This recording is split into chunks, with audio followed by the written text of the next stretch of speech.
Hello, good evening, ladies and gentlemen. How are you all doing? I hope everyone is keeping well at your places and enjoying the culture of work from home. Uh, Today, we have a very eminent person with us, Karthik Rajaram. So, Karthik is the Senior Director and Country Head for India Business of Freshworks. Karthik has been in enterprise level business development for close to 12 years now, and he have represented marquee brands like Microsoft, Akamai, Tech, Salesforce, and now Freshworks. In the next 1 hour, the objective of this session is to learn and unlearn from Karthik's experience, his mistakes, his learnings, and try to reinvent our own strategy, our own organization culture, which we have to maintain going forward. Uh, Karthik, before we get into, before I hand it over to Karthik for his introduction and Freshworks, a bit of introduction of about Freshworks, let me tell you the format. So the format is for the first 25 minutes, I have collected some of the questions from all of you. I'll put those questions to Karthik, and these questions might be a bit shrewd. So Karthik, you have to be aware of it, aware of the Mhm. fact. Uh, Post that, I'll start taking up your live questions. Live questions in the sense you have a text box,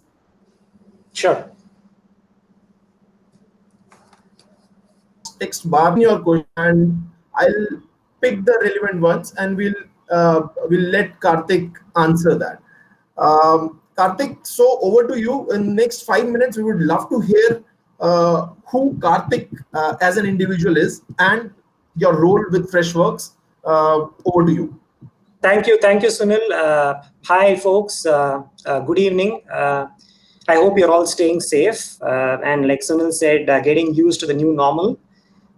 Sunil introduced me and set the agenda saying that we learn from Karthik's mistakes. I have made a lot of mistakes, and probably 1 hour is not enough to talk about the mistakes that I've made. But having said that, I look forward to an engaging, interactive conversation. I think this is a new normal. This is unprecedented for all of us. I think we're all learning, we're all adapting, adopting different strategies, trying out different things, failing fast.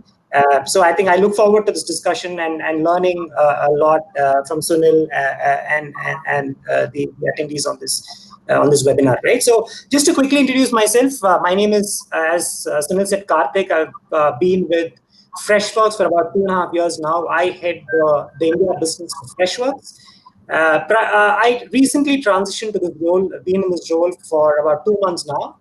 But before this, I was heading the global sales development function for Freshworks, the SDR, BDR function that we refer to in the SaaS world. I had an opportunity to grow this team from 8 to 215 when I exited Q1 of this year. Very interesting journey. Prior to Freshworks, I was in Bangalore for about 10, 11 years. I worked in companies like Microsoft, Salesforce, Akamai Technologies, again, all SaaS, predominantly in sales and sales management roles. Started off as an engineer, worked for a few years as a coder, then got bored, went on to do my MBA, and then got placed in Microsoft. Spent about a decade across 3 companies, and then I have relocated back to my hometown of Chennai for Freshworks. So that's very quickly about myself. About the organization, Freshworks, as most of you may know, is a SaaS global SaaS company. We have a suite of products for both customer engagement and employee engagement. And our motto is to kind of help companies engage with their customers across the life cycle, right from acquisition to advocacy. So that's very quickly about the company as well. Over to you, Sunil. Great. Thank you, Karthik. So let's move on to our main agenda of the session. So, Karthik, Yeah. my first question, and these are all which we have received from our audience in advance.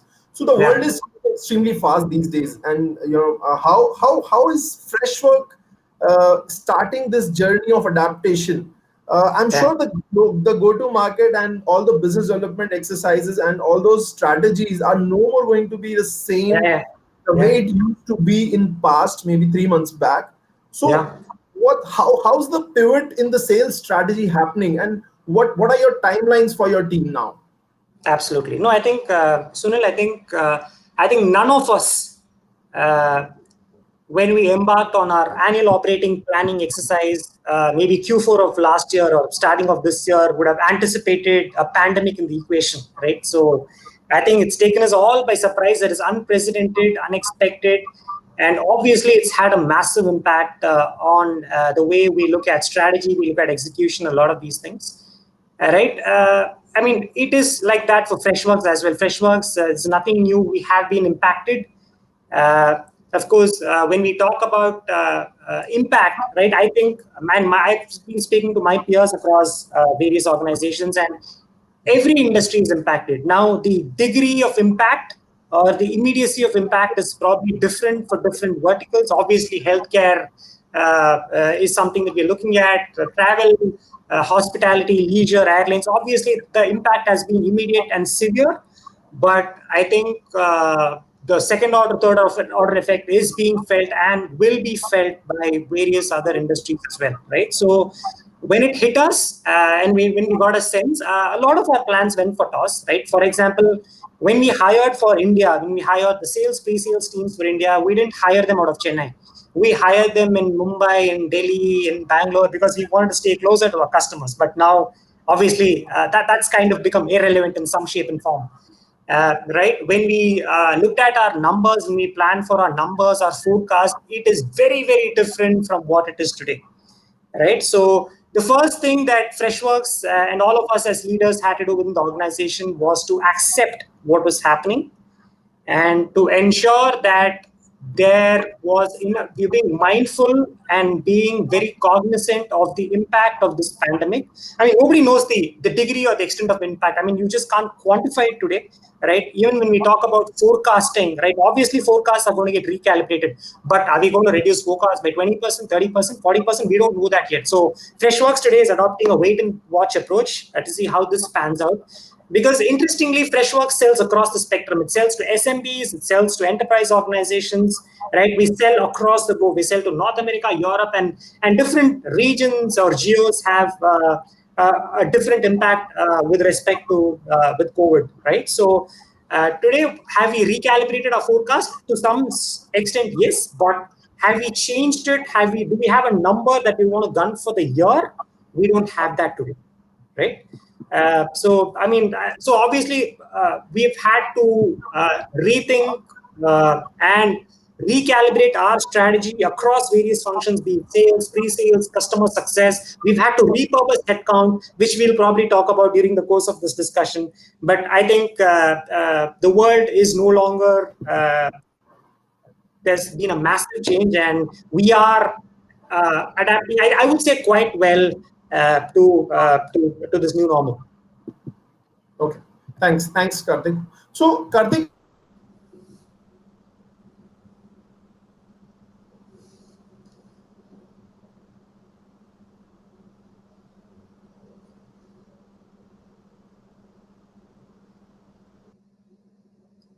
Sunil?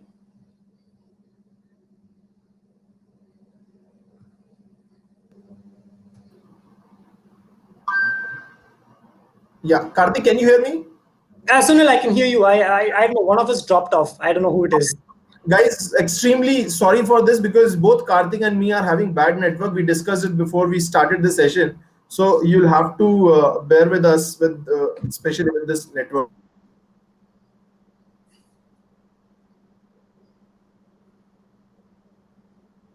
Fresh work has to change. Now, it's because the customer behavior and the expectation going forward is changing. How did you look at the new customer acquisition and pipeline building happening going forward? Yeah. No, I think there are three aspects to it, Sunil. One is we looked at it from the lens of the segment that we were operating in, right? At Freshworks, we have teams that sell into SMB, we have teams that sell into mid-market, enterprise, etc. Right?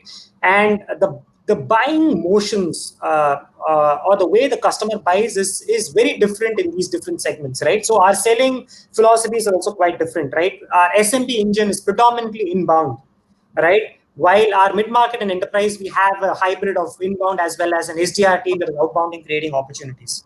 right? So from a customer acquisition standpoint, one of the things that we looked at, and when we looked at the numbers, right, for some reason, the number of leads that came in did not drop a lot, right?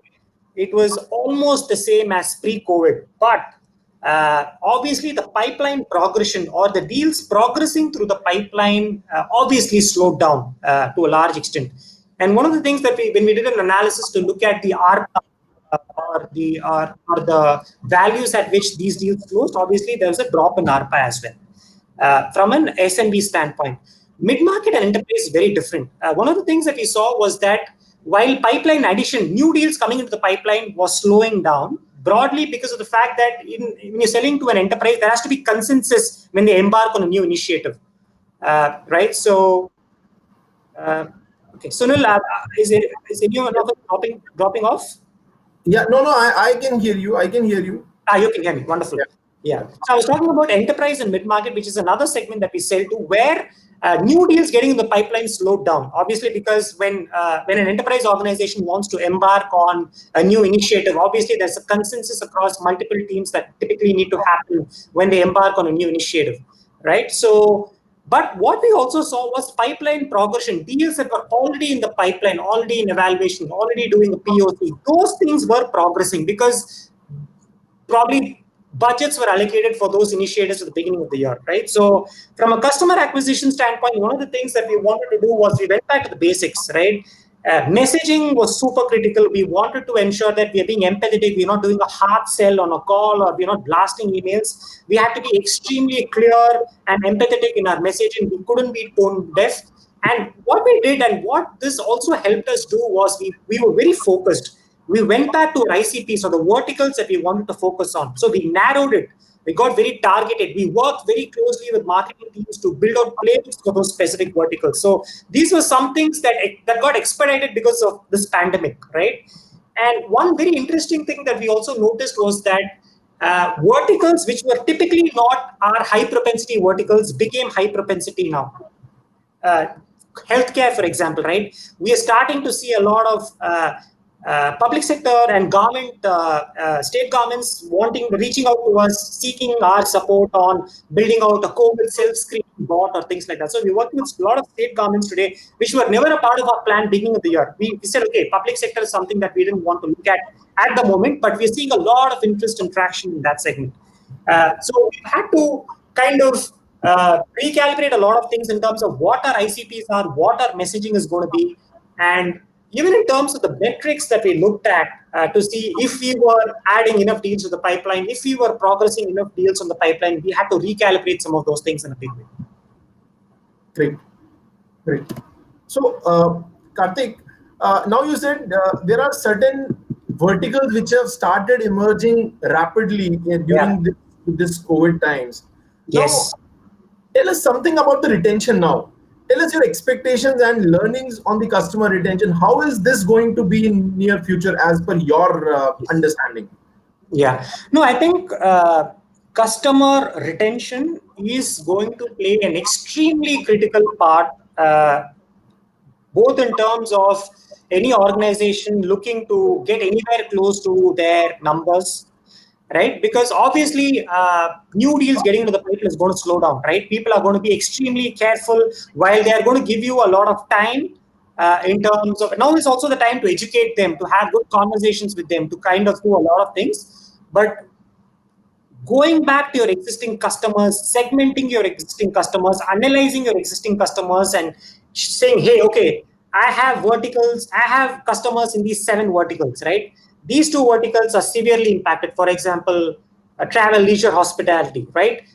Let's say e-learning and one more vertical are in some shape and form positively impacted by COVID. We're seeing a lot of e-learning companies coming up and booming, right? Because of obviously a lot of students and kids wanting to learn from home and things like that, like the likes of Vedantus and Upgrads and Byju's of the world are booming in today's scenario, right? So it is extremely important for us to segment our verticals and then have very clear strategies on those verticals. For the verticals that were very severely impacted, our customer success teams proactively reached out to those guys and said, hey, what is it? How can we support you?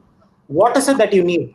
Do you need deferred payments? Do you need free credits. I mean, because our motto is we want to be a friend to the customer, and we proactively reached out to those guys. Similarly, customers like in e-learning or in edtech or some of these verticals which are in some shape and form booming right now, we went back to them and started to have a conversation and say, hey, you're using us for customer support, but we have this plethora or suite of products.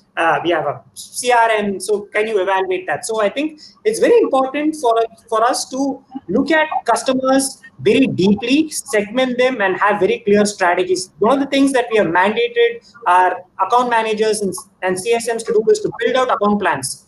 Right? We said for the top 50 customers in India, we are going to have account plans built out in the next 2 to 3 weeks. Right? So those things are things which we are doing to ensure, because how we treat our customers and of course our employees today in a large way is going to determine how we are going to fare in the future scheme of things. Great. So guys, keep on writing your questions, because maybe after 2-3 questions of mine, I'll start picking up questions. Okay. So Karthik, next is very important and very talked about point in work from home culture. We all have been working for almost 80 days now, away from our teams. We all are missing our boardroom fights, motivational lectures, and all those things. So, what is your mantra on the team engagement, communication, and the motivation part? Also, any recent experience you would like to share with us, which we all, as a very early stage startup founders, can learn from? No, I think it's been a big change. And if you look at the profile of Freshworks company, very young company, average age is probably 23, 24. A lot of them are probably away from their family, staying alone. And obviously, all of these things do have a massive impact, right? And I'm somebody who connects one-on-one with my managers, with my skip level reps, hunters, farmers, etc., etc. And I was thinking I was doing a good job, but I was not. Right, during one of the conversations with one of my reps a couple of weeks back, he said, hey, I feel left out, I feel a little isolated, there's not a lot of visibility into what is happening. I was thinking I was doing a good job of communicating to the teams, getting them together, but clearly I think I needed to do a better job. So I think one mantra is over communicate. Obviously we're seeing a lot of these daily stand-ups and things like that happening. I think over communicate is what I would kind of recommend and advocate to folks. It's absolutely important, and be very realistic and empathetic, right? We know for a fact that our targets or the forecast that we had at the beginning of the year is not going to happen. Right? So set the right expectation, have an open conversation with teams to say, hey, let's not be unrealistic and push them to hit the numbers that they have committed to at the beginning of the year, because it's not going to happen. This is also the time to show our employees that we really care. And obviously we have ensured from a BCP standpoint, we've ensured that we have equipped our folks with routers, internet connections, and ergonomic chairs and things like that. Those are things that I think in a small way have also kind of kept the employees engaged and motivated. So I think these are the things that we're looking to do.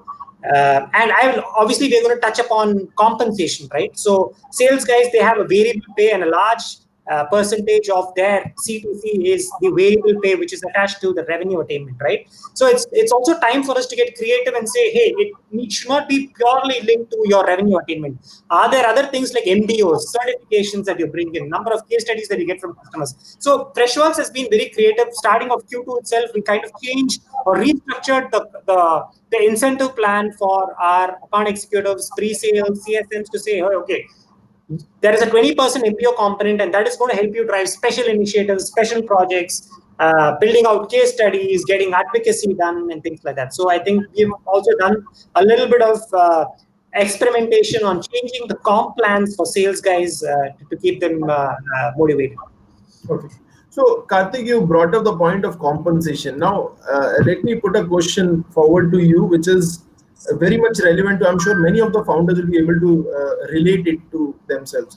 So, even if we don't have don't lead even if you don't lead a paid team, example, if I am running an online community or a group of volunteers, it's crucial for me to motivate those people in these times. How do you suggest, what in your opinion is the best way for me to keep those guys motivated?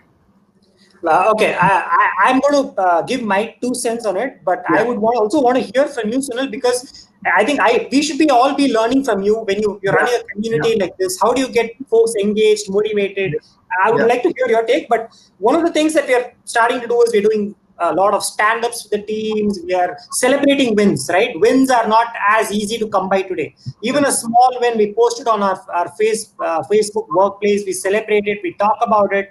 We're doing a lot of enablement sessions where we are discussing deal strategies. We're discussing deal wins. We're discussing deal losses. We discuss why did we lose a deal, because now is the time to kind of sharpen the axe and upskill, so that when the market opens up at some point, hopefully in the near future, all our sales guys are equipped. We are also using this opportunity to enhance collaboration between the various teams, right? We are getting our account managers and CSMs to sit together and look at account strategy together. There are cases where these two folks, while they're working on the same account and they share a goal of customer success, they could operate in silos. Now we are getting them together, making them sit together and build out account plans and strategies. So these are things, and obviously a lot of communication, a lot of pep talk, and all of these things are very important, because a lot. I mean, you are seeing cases where deals which are almost on the verge of closing are slipping. They're saying, "Hey, we want to do a wait and watch. Can we move it to next quarter?" For us BCP, we have other pressing priorities to take care of, right? At that point in time, you can't have a salesperson not being empathetic and pushing the customer for a hard sell, right? So these are things that we want to be very mindful about. But there's a lot of education, a lot of messaging, yeah. our all hands have become more frequent. Our CEO addresses us every month. It used to happen once a quarter. Now it's happening once a month. So I think these are things that have come out, played out of the pandemic.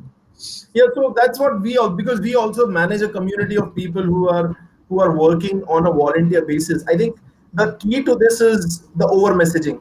You need to Yeah. keep your community engaged in innovative discussion, something which excites them to talk about. So that's the way we are trying to engage with our community, which is more of a community of volunteers. Yeah. Yeah. So Yeah.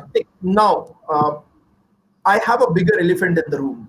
Yeah. uh, as a very early stage startup founder, SaaS startup founder, what happens is, in my very early stage, I come across customers which are looking for large amount of customization. Now, I'm a Yeah. very early stage founder, and as a founder, at times I have no option but to consider that customer Yeah. request. Yeah. Yeah. Yeah. Yeah. Your take on that?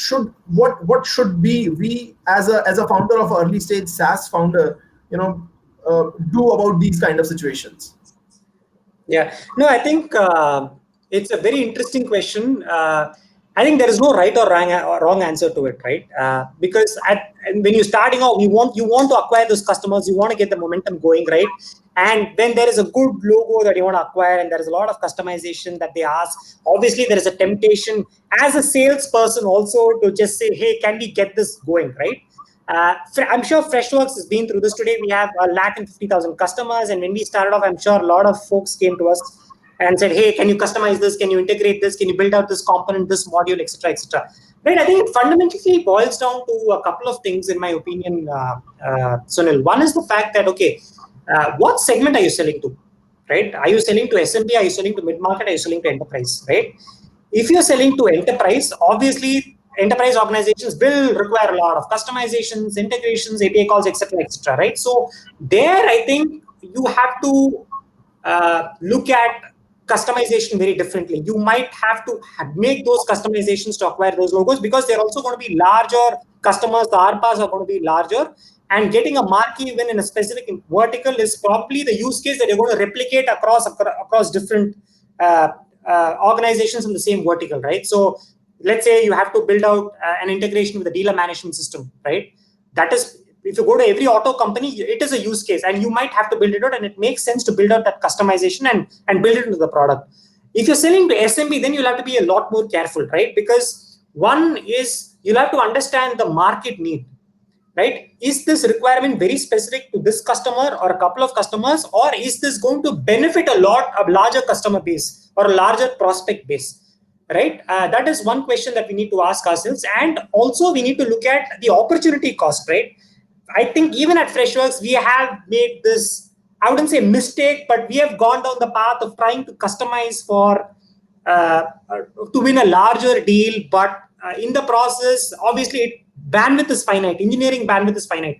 You can either use that for your product roadmap, or a customization comes in and you start to work on that, right? Which means that there's a bit of focus taken away. So that is a call that we have to take. And today we have a committee at Freshworks that decides it.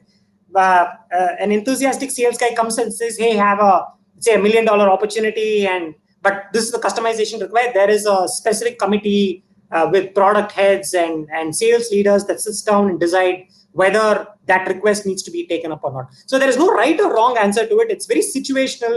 And I'm sure the founders are smart enough to figure out whether they need to, because they understand the product market fit the best.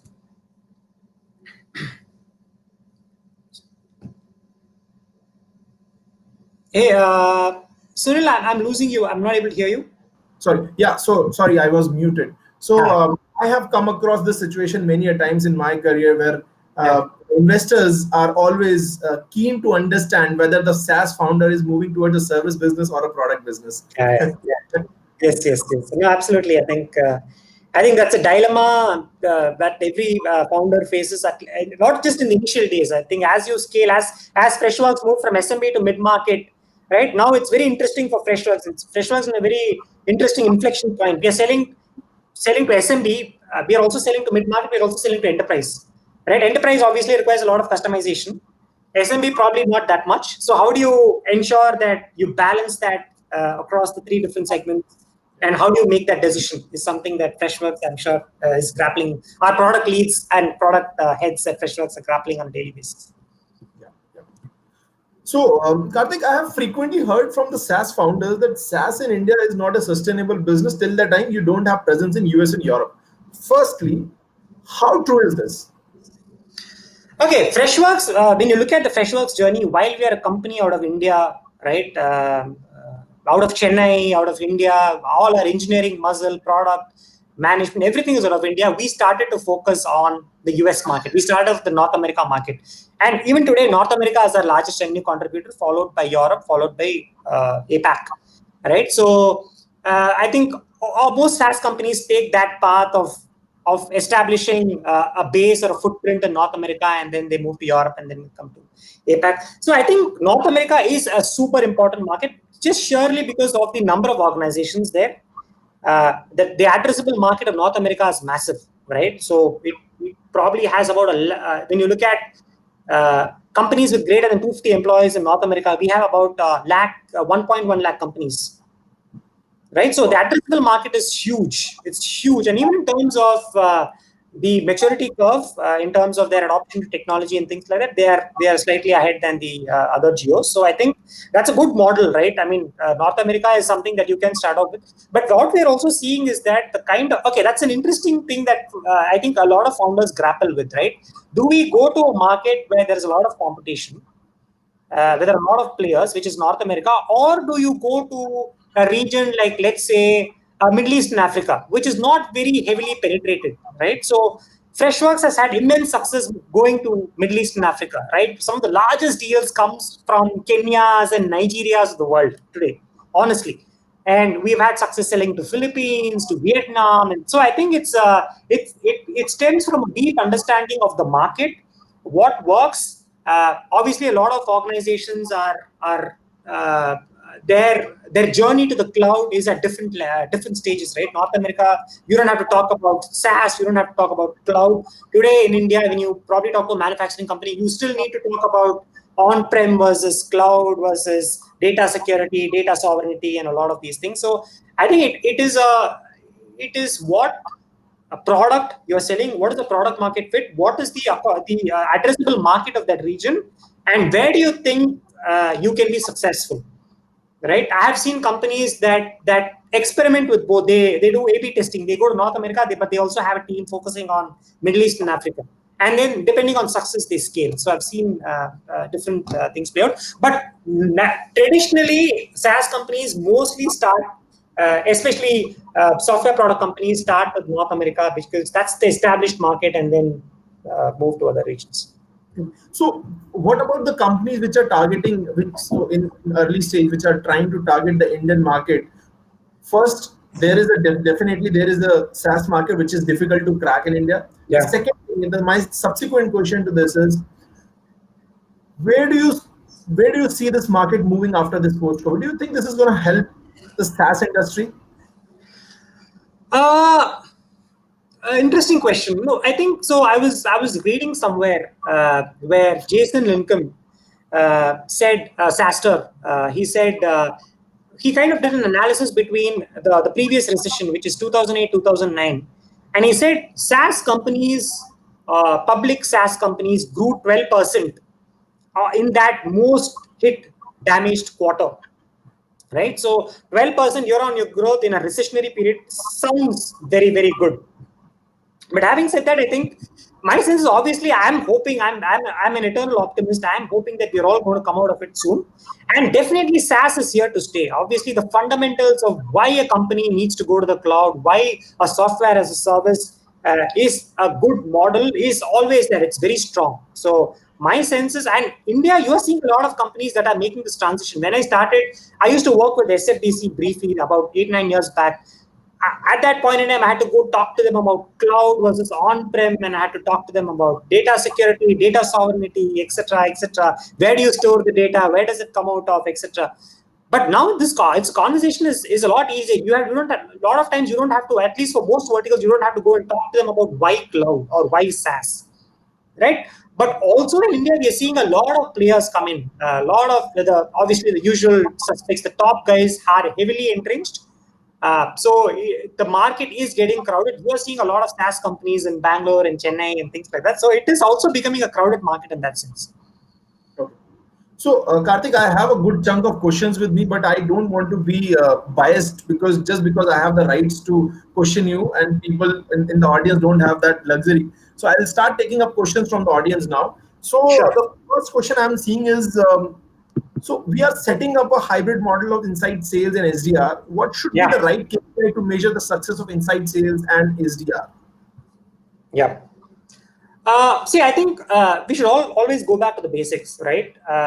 When you work on the math of building out your annual operating plan, right? You know that, hey, this is the revenue that I want to get to out of hypothetically $100 million of revenue.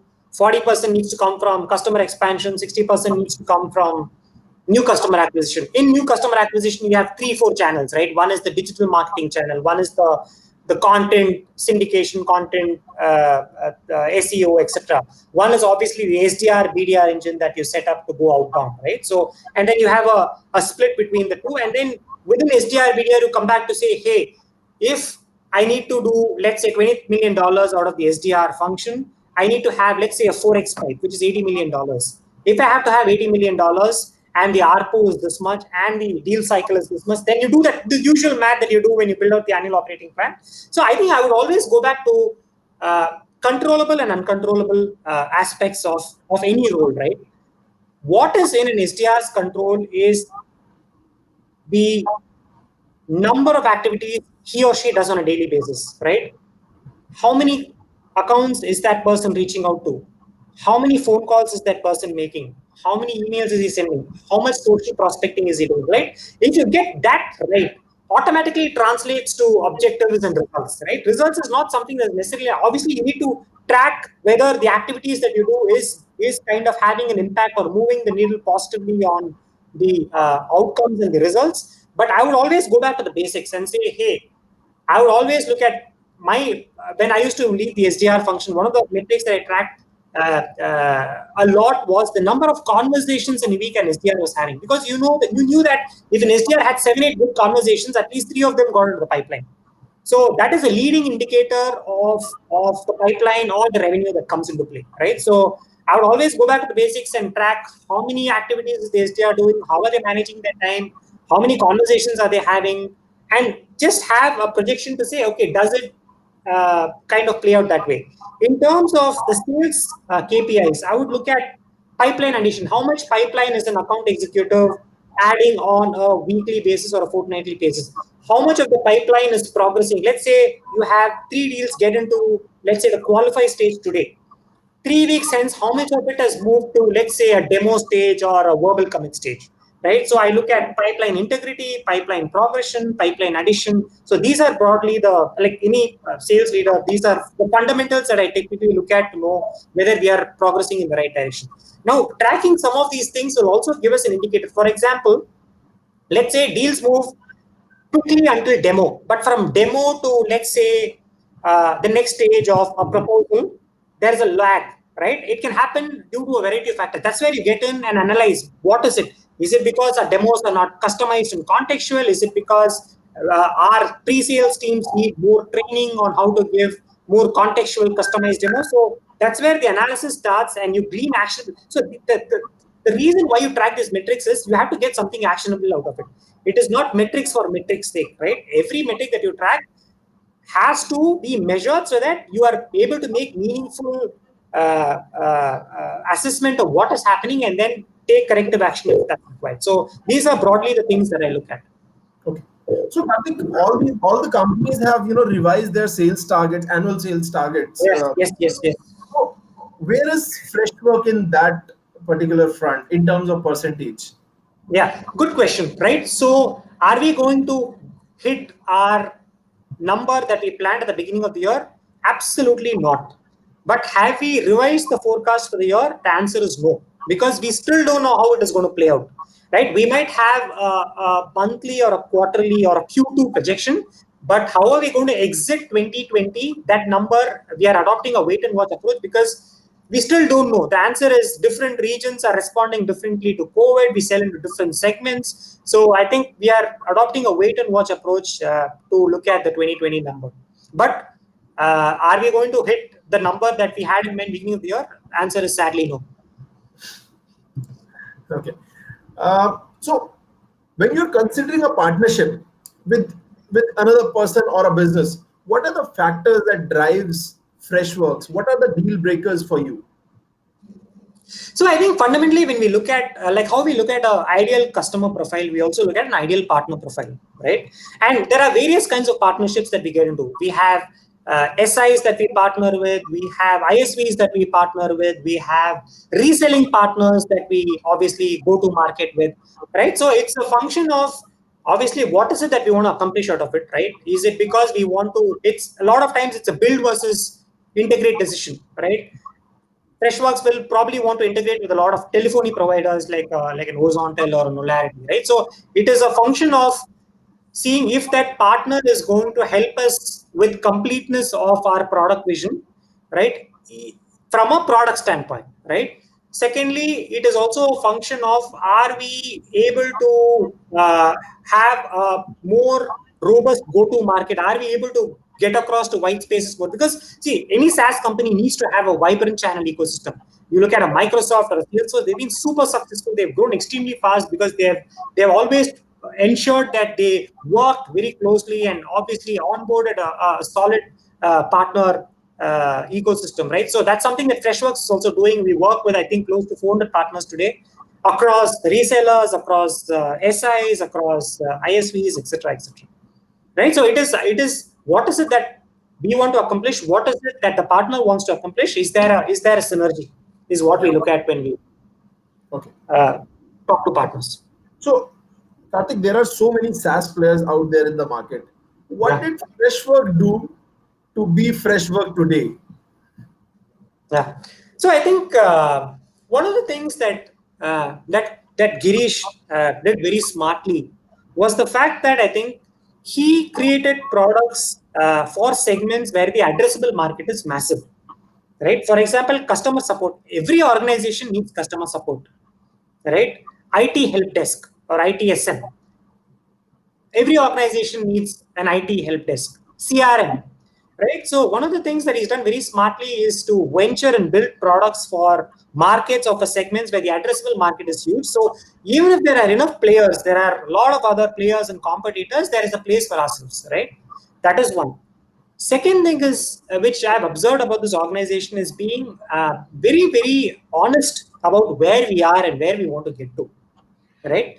Uh, today, I mean, I don't know if you've read the news. One of our products has gotten into the visionary quadrant of Gartner Magic Quadrant, and three of our products are in the Gartner Magic Quadrant, right? So that has happened mainly because of the fact that we were being very honest to ourselves on where we are and where we need to get to, right? So that has really helped us in terms of ensuring that we are making the right decisions, because that intellectual honesty is extremely important, right? You can't just say my product does everything, it just satisfies everything. And one of the things, we made some very smart decisions on what segments we had to focus. Girish was very clear when he started off that he wanted to hit the SMB, and he kind of mastered that whole go-to-market motion with an SMB engine inside sales.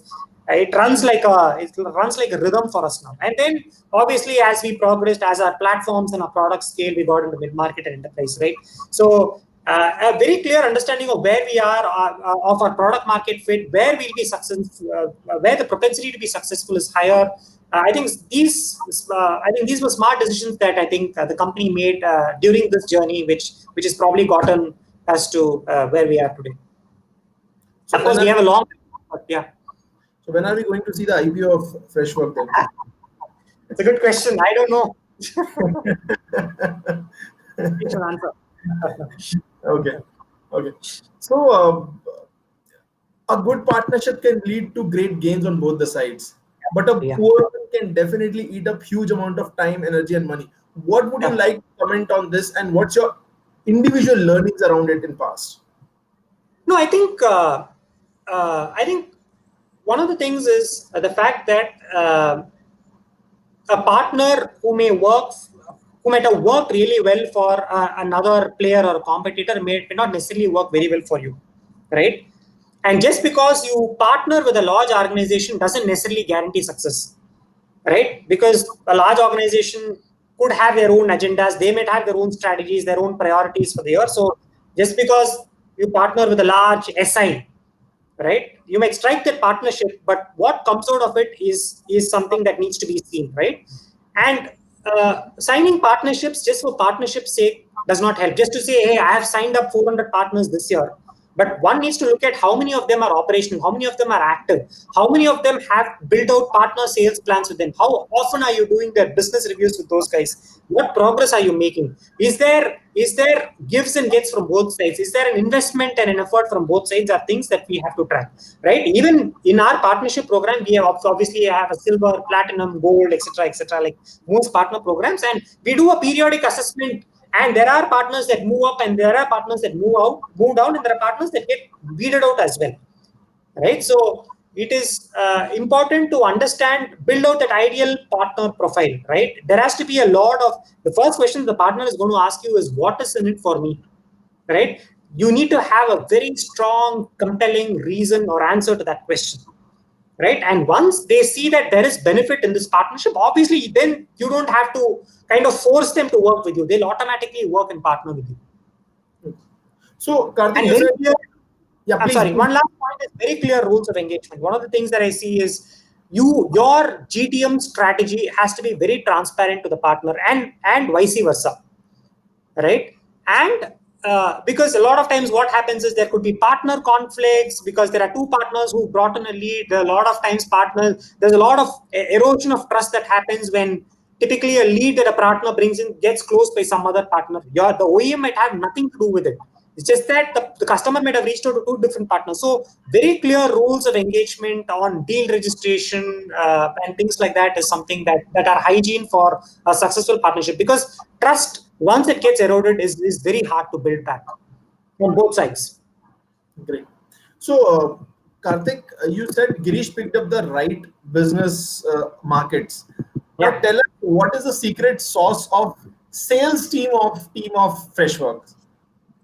Yeah, so I think one is when we started off selling into SMB, so we call it the twin engine model, the SMB model and the mid market enterprise model. We call it the twin engine model, and of course we have a channel ecosystem. There's a channel team that sells into a lot of times in regions that we don't go to, where there are language barriers and things like that, right? So obviously, like we said, we started off into SMB selling a product that had a massive addressable market. One thing that he did really well, and that probably also stems from his past experience of working in Zoho and seeing that engine. right? So he built a very strong SMB new customer acquisition engine, right? The entire SMB team selling across the globe sits in Chennai, right? We have close to 200 plus sales folks sitting in Chennai selling only to SMB. They work across shifts.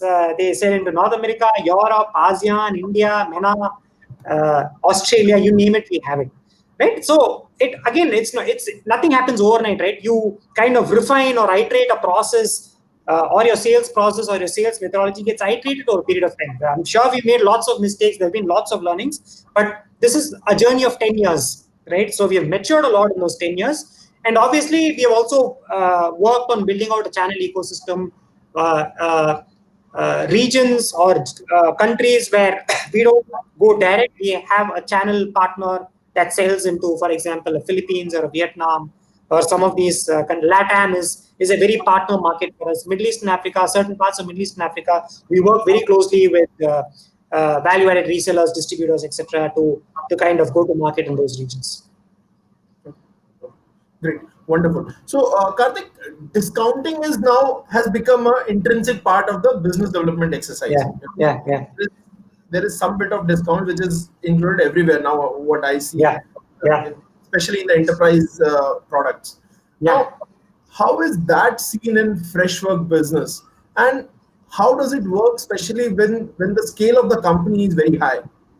Yeah, perfect. Great question. No, I think this is something that I think is always work in progress for most organizations, right? One is discounting. Yes, especially India, which is a fairly price-sensitive market, there is an element of discounting that goes into play. But a lot of times, what I've seen is just because you offer the lowest price doesn't mean that the customer is going to buy from you. Uh, Price can't be looked at in isolation. It has to be looked at along with value that you provide, right? There are very honestly, there are cases where we have offered a lower price than competition, but they've gone with competition because they were engaged from a much earlier stage in the whole process, in their buying journey.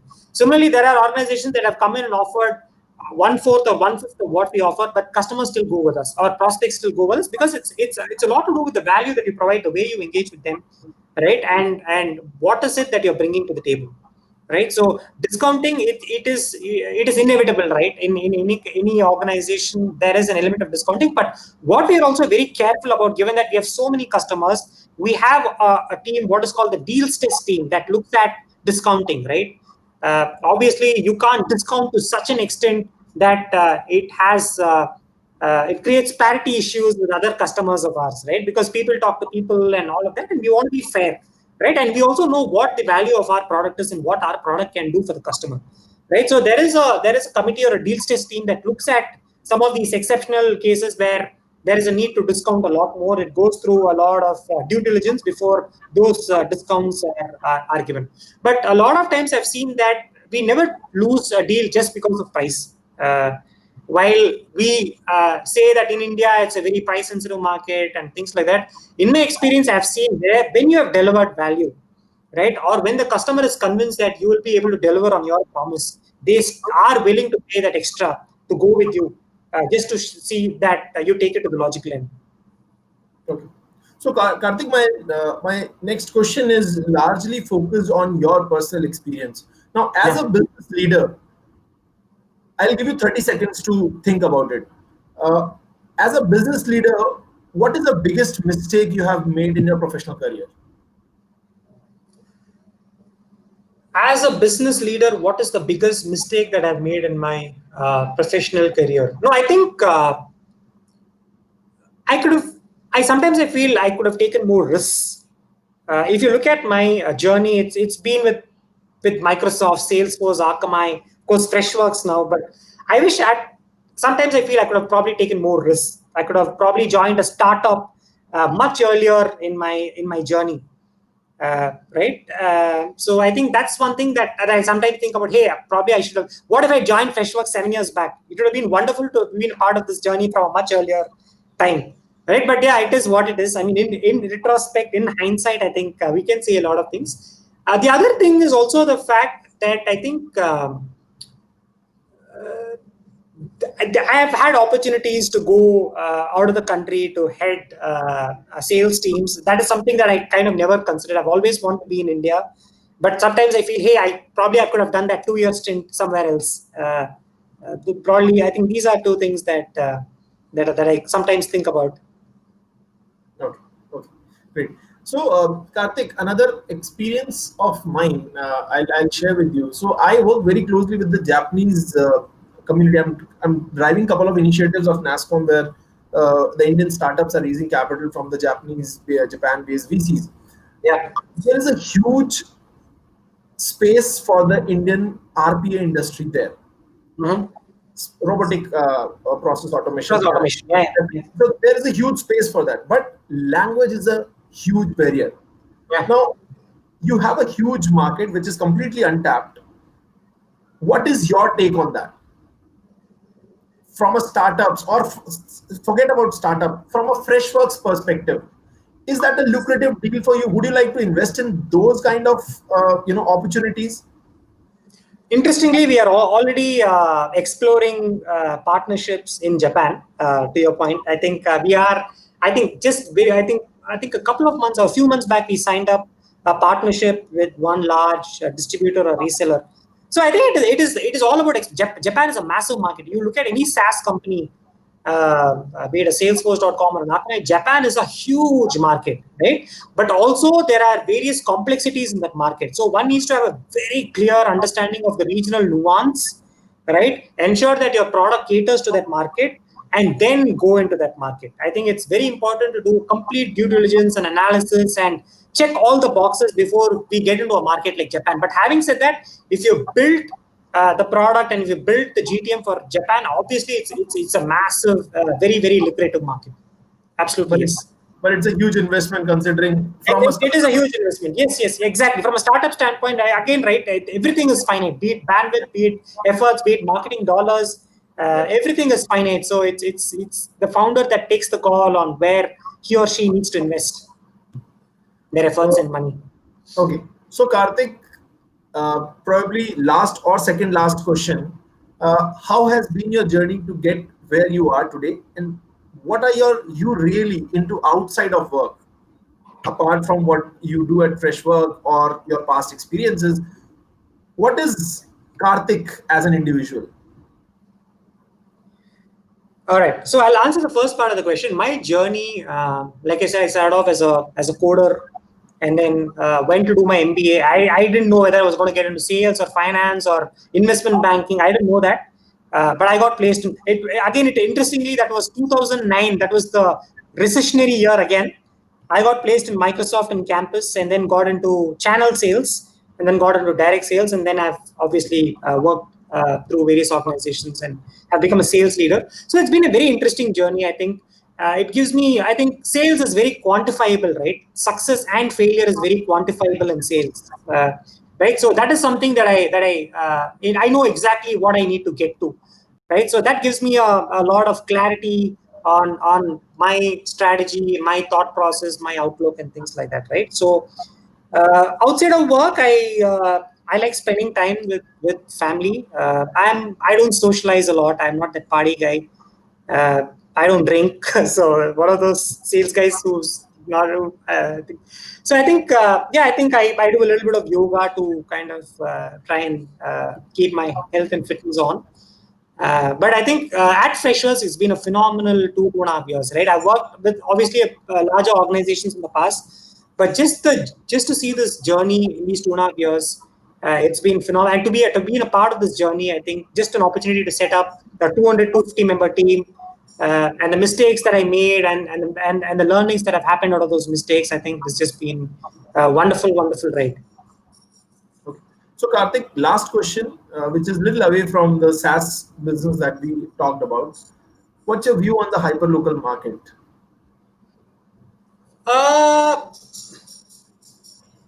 Interesting question. I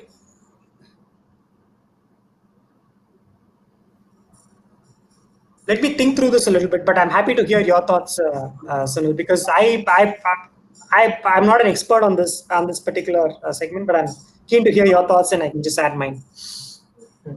So hyperlocal market, definitely there has been so the COVID times have brought in new Yeah, opportunities, yeah, especially so hyperlocal was getting a good interest in metros and tier ones, but yeah, probably the COVID has brought this opportunity to scale your business in tier twos, also because of the situation where people are all locked yeah, down. I yeah, don't see people coming out, and people are ready to try out this option. yeah, I hail from a very very small town in North India, in Rajasthan. yeah, yeah, Uh, yeah, yeah. I I have seen my parents consuming hyperlocal service for the first time, which Mm, they always opposed that for whatever XYZ reason. So I mm, see it's a huge opportunity opening up in smaller towns, because we yeah. all understand that 65% of this country, more than 65% of the country stays outside metros and Absolutely. Yeah, yeah, yeah, yeah, yeah. No, I think it's very interesting because when you look at the niches of the world that are getting funded, you see that there is massive push and there's a massive demand for hyper localization. We see that trend as well. We are seeing a lot of our customers wanting to expand to tier two, tier three cities, towns. That's a very good sign. I think the true digitization of India and some of the things that AWS and Amazon is doing, and also the other players. I think it's a very interesting space to watch. Yep. Okay, last question. I am still getting questions. So one last question. Someone who's building a new sales team, what's your three main suggestion would be for your from your experience? Yes, so I think I would say have a very clear understanding of your ICP, your ideal customer profile. What is the organization that has the maximum propensity to consider, evaluate, and buy your offering, right? Because, and that is something that you should not expect the sales guy that you hire to figure out, right? It is the founder or the product head or the one who's founded the company who has to give that direction to start off with. Because I'm sure the founders have spoken to a lot of people. They built they started to build a product. They got excited about a product because they probably saw a product market fit, right? Second is I would say hire two people instead of one, right? Because I think that will give you a sense of where how the because there is always an issue of the salesperson's competency, right? So you don't know whether it is the product or is it the salesperson's ability to sell. So I would always say A/B test, hire two people and see how that plays out, right? And last but not the least, I think understand your talking to your initial customers to get feedback is extremely important. I think the initial customers that you win, continue to talk to them, iterate, refine, and that will give you a lot of insight on how you want to go and kind of capture the market. Great. Thank you so much, Karthik. I have couple of more questions. So if you allow me, then only I'll pick those questions, because I think Absolutely, absolutely. I saw something that said three learnings from Girish, right? yes, thank you so much. So, two I or three think lessons which you would like to share with us out of Girish and your interaction in past. Yeah, no, I think he's an inspirational sales leader, right? So one is what I really like about him. One is his humility, right? He is extremely humble. He runs a 3,000 people organization, first SaaS unicorn out of Chennai, whatever, $400 million in funding. But if you talk to him, he is this warm, down to earth gentleman. Second is honesty, right? A very clear understanding of where, like I spoke to you about the intellectual honesty, right? To know where we are, that awareness is extremely important. You know where you are. You're not going to be, for one of a better word, bullshitting people, right? You can bullshit anybody else, but you cannot bullshit yourself. That awareness or that honesty about where you are and where you need to get to is something that is uh, is something that I've seen with Girish, which is why he's been able to kind of drive the product organization to make such rapid progress and strides in the way our products and platforms are evolved. Last but not the least, I would say putting uh, customers first, right? He's always thinking about how do we simplify it for the customer? How do we make it easy for the customer? right? Our unique differentiators are easy to use, intuitive, easy to configure, easy to onboard. So all of that is stemming from his vision to make it and simplify it for the customer. So these are three things that I've really liked with Girish. And of Great. course, there are a lot of things, but these are three things. Thanks, Karthik. So quickly, do you recommend that a channel partner be allowed to put margin on the base price of the product that we have?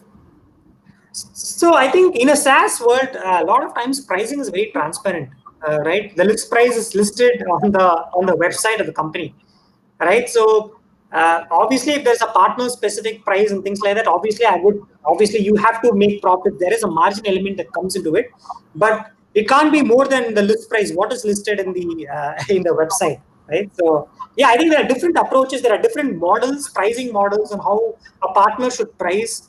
Right? Is it price at a certain price and then get a back in rebate, or have a transfer price kind of a model? So these are different models. I'm happy to talk to the person who's asked the question separately to address some of these things.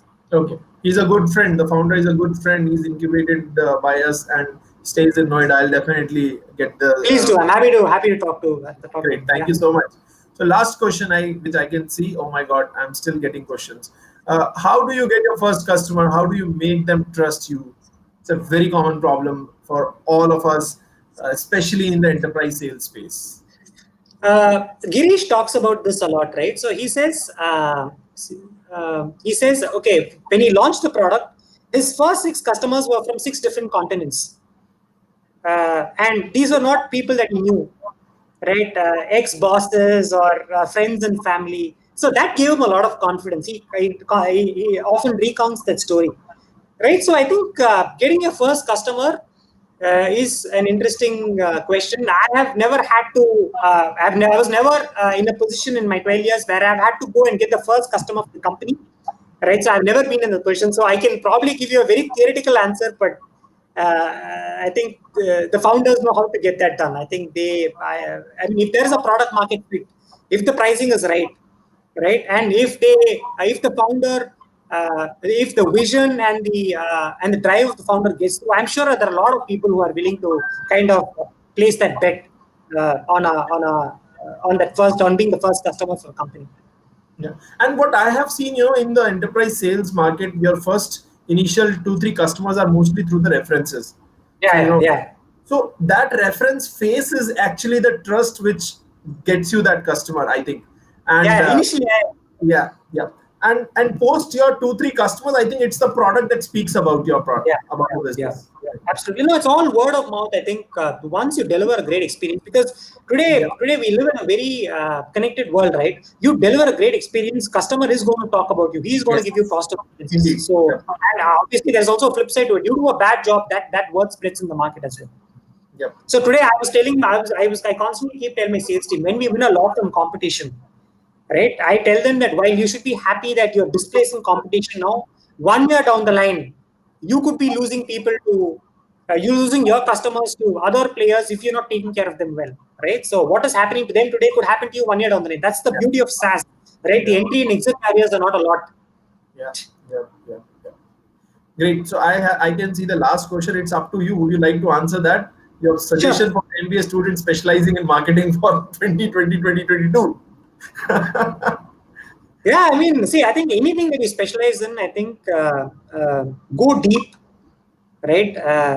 Depth, being a subject matter expert. If you're a subject matter expert, you will always be in demand, right? Yeah. So to become a subject matter expert, you need to be extremely curious. You need to have that learning mindset to learn, to constantly keep learning. And that's the one thing that I sometimes I feel like one thing that you said, okay, what's one of the biggest mistakes? But one of the things that I regret is I probably should have spent more time.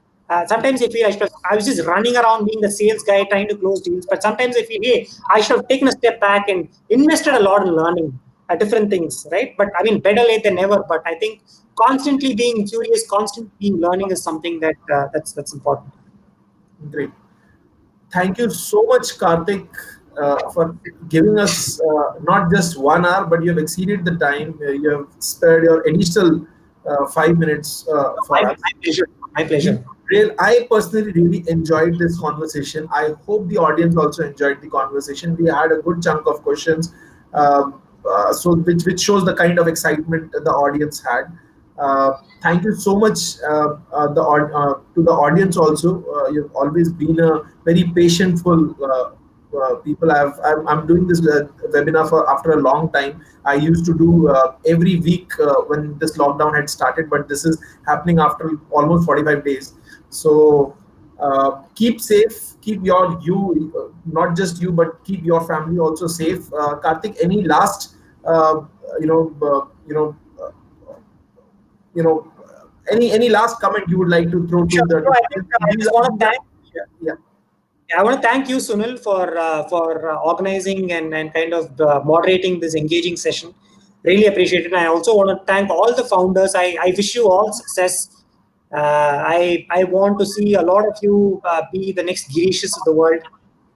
Really appreciate your time for tuning in and listening in. And I'm hoping to do probably a similar session, probably 3-4 months down the line, when hopefully the situation is improved and we can again sit down and share learnings, best practices, how our strategies are evolved. I'm happy to come back and have that conversation and learn from you guys as well. That will be really great, Karthik. That will be so nice of you if we can get on similar kind of session maybe after 3 months or whenever the situation Yeah, yeah, yeah. is back to the normal, and probably we'll have much more to talk about that by that time. Absolutely, absolutely. Thank Thank you, you. thank you, Karthik. Thank Thanks. you all. Have a great rest of the day and a great weekend. Take care. Stay safe. Bye Yes, bye. to you. See you. Bye.